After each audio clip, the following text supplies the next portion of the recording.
what happens is there is something called an intuition which works, and so many great people with high intuitions, and that intuition gave them a lot of knowledge. It is not that Newton have seen the falling of the apple first time in his life. He must have seen plenty of times, but once it happened, he thought that there is something called gravity. That's also an intuition. So all scientific experiments which happens ever in the modern science or the traditional old science, in the heritage science, everything is intuition. When I look for I am studying some problem and then giving a solution, somebody has already proved it, I am learning it and then reusing it.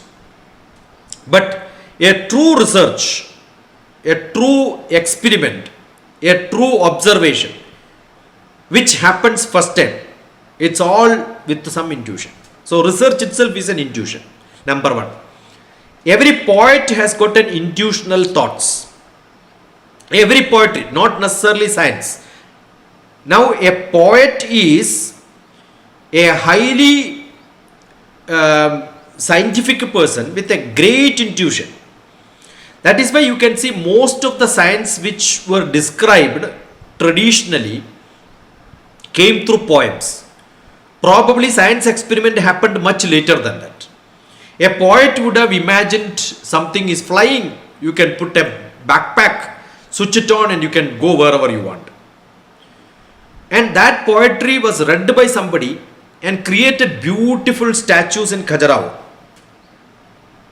Khajuraho, you can see like a lot of backpacks in which people are flying with a backpack, which are highly imaginative. Probably it would have never had in this world during that time. But it is only 20th century. Now we have got backpacks through which we can fly. Individuals, people can fly from one place to another place using such small gadgets. So whether such things existed or such things were only imaginary, which is a great question. See, for example, we have a great Veda part like Ayurveda, which is treating people. I come from a family of Ayurvedics. We have got Vishavaidyas. Vishavaidyas means my great uncle could call the snake back and then take the poison. I have seen with my own eyes. When we were young children, I used to go to his Ayurvedic, he had a very huge building in which, that was one of the huge building beside the road, my great grand uncle. He used to make medicines there. When we go there, he used to make a lot of fun and play with us. He will say, you want a scorpion? He will say, oh, and then take a scorpion and give it to us. And he will say, the scorpion can go, the scorpion will go. It's not magic. See, there are a lot of small creatures around you which are hidden below. With some very basic sound frequency, they come out. And they will come and then talk to you. They speak to you in different language. You have that ability to speak. Got it? So these are actually intuitions. These are actually the way in which, see, people have done experiments with the trees. I had my own. I will send you. When I was in Delhi, I was in a very restricted office where number of people who visit me are too less. I cannot talk to public. I was in such a constrained situation. But today I speak to thousands of people, meet different people, talk different subjects. Can you imagine such a person being put in such a place? It was not very comfortable for me. So in that comfort situation, what I did, there is a big 8 feet window. Generally the French windows like Raja style. The building itself was like a kingly style building in my Delhi office, with a stone structure and huge window. So what I did was, I kept a stool which may be of 1.5-2 feet, kept a pot there, and I planted a tulsi. And tulsi started growing. In 3-4 months, it has spread the whole window. That means the stem has grown nearly 10 feet. Each leaf was of a size of a hand. The reason probably could be I kept on talking to tulsi because that was my fun. Every day I plant, I water, I keep chanting mantra, Namas Tulasi Kalyani, Namaste Krita Sakshini. See, actually it was like a Sita Devi for me. It was like a Bhumi Devi for me. I am inviting the sun, the Rama to the Sita.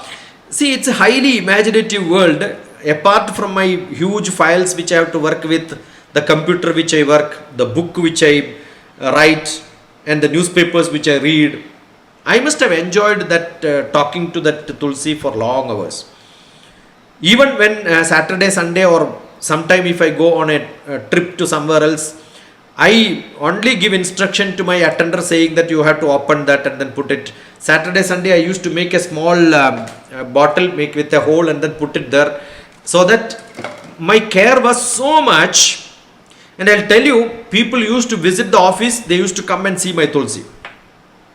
As a deputy director, when I vacated, that room was, everybody wanted that room because you cannot remove the Tulsi. It has gone in between the grills of the window.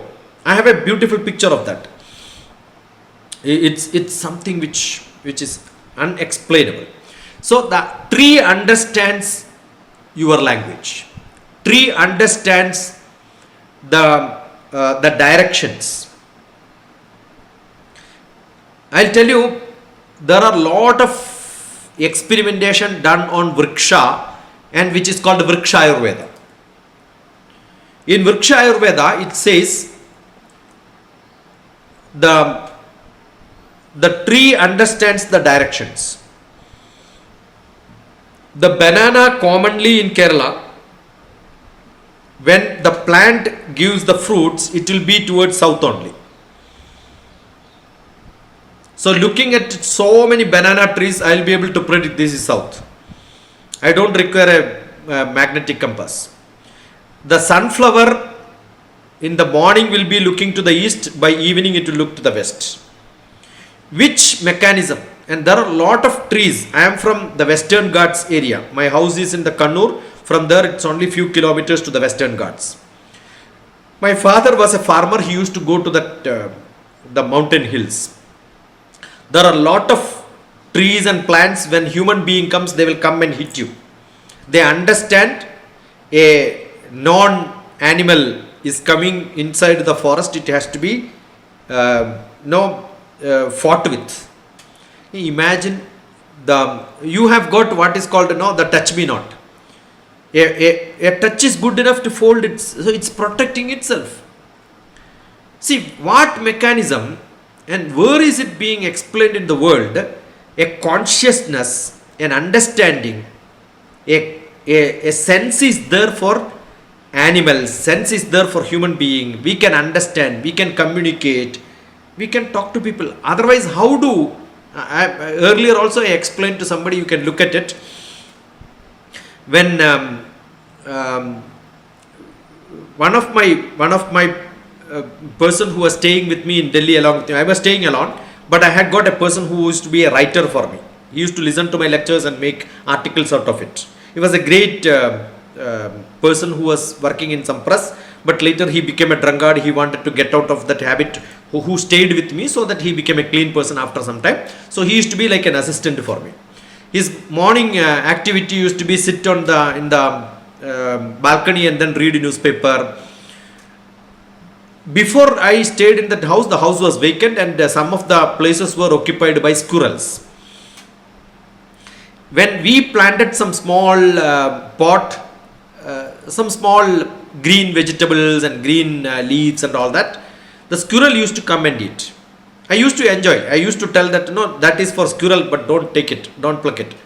But one day what happened was, this man made lunch for me and then he plucked all the green leaves which was eaten or which used to be eaten by the squirrels. We kept the door open. balcony, from that another visitor's room, then there is a corridor to the kitchen, and that corridor ends in a bedroom, and I was seeing a movie with the food on in my plate. I found the squirrel came all the way and then came and hit on my nose and then ran back. Otherwise, the squirrel was so close to me, so nice to me. Only that day, when somebody plucked its green leaves, and then that curry I was eating, I couldn't eat after that. So I'll tell you, there are animals who understands.